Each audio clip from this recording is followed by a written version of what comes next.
Thuondi mosekonyo e kedone piny Kenya bero sectors mopogore odhial kawuono nyasi mar 60 mar Mashujaa mobagi alap ma Kericho Green Stadium e kaunti ma Kericho. Jatend piny Kenya William Ruto puoyogi kuom tich maber ma gitimo kendo miyogi mich. To gin thuondi mage? Jose Duor nigi ler mathoth.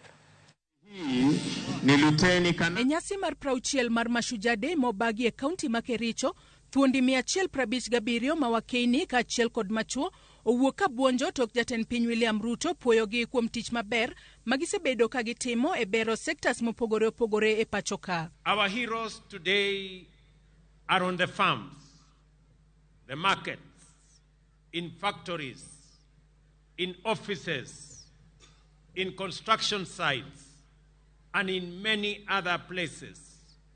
Our heroes are using their creativity to create content and shape culture. They are playing on fields, running on tracks, and working across many other fields.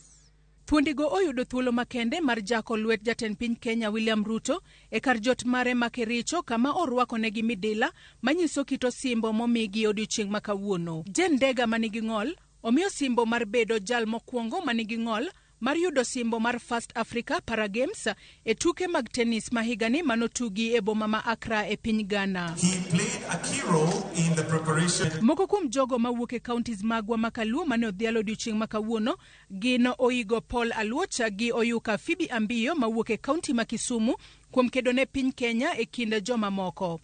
E sekta mar somo, Jokenya 20 oyudo puoch moriwo Dr. Kelly Jack Olucha, Osoro Mark Mose mawuok e kaunti ma Homa Bay kod Dr. George Omondi Oluoch mar kaunti ma Siaya kuom tich makare magisebedo ka gitimo mar timo nonro mag somo kod siro motegno sekta mar somo e pacho ka. Fredo Nyango Sungu mane en jalup County Commissioner ma Kisumu ni e kin Jokenya 6 ma odhial e witayo chenro mag piny owacho e yo makare kod kedo gi kuo mar dhok e gwenge mag Fort Tenanta mantiere e tong kaunti ma Kisumu kod Kericho. E kidienje mamoko mane odhial e Jokenya, Jairo John mawuok Siaya odhial kuom siro kod tego ohelni matindo, Otieno Morris Achola kuom kedo ne ratich oganda, ka e sekta mar tuke, Kennedy Ochieng ma Migori, Kennedy Ondegi Ondiek mawuok Homa Bay, Joseph Oduol Angara mawuok Kisumu, Dorothy Omondi ma Migori, Dalmas Otieno Ochieng ma Siaya, kod Peter Omende Onyango ma Homa Bay opuo kuom ting'o malo nying Kenya e weche mag tuke e kin joma moko.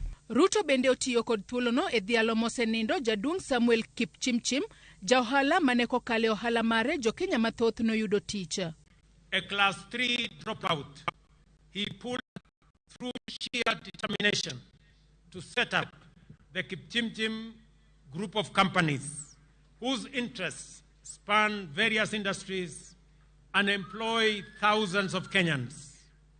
Before his untimely death recently, he was working on West Valley Sugar Company that began milling operations last week. Fare thee well, Mzee Samuel Kipsoi Ngetich Chepsetion. Kikundi cha kwanza Puoch gi pak ne thuondi duto makonyo e bero piny Kenya. Joyce Oduor, Ramogi TV. Erokamano ahinya Joyce Oduor.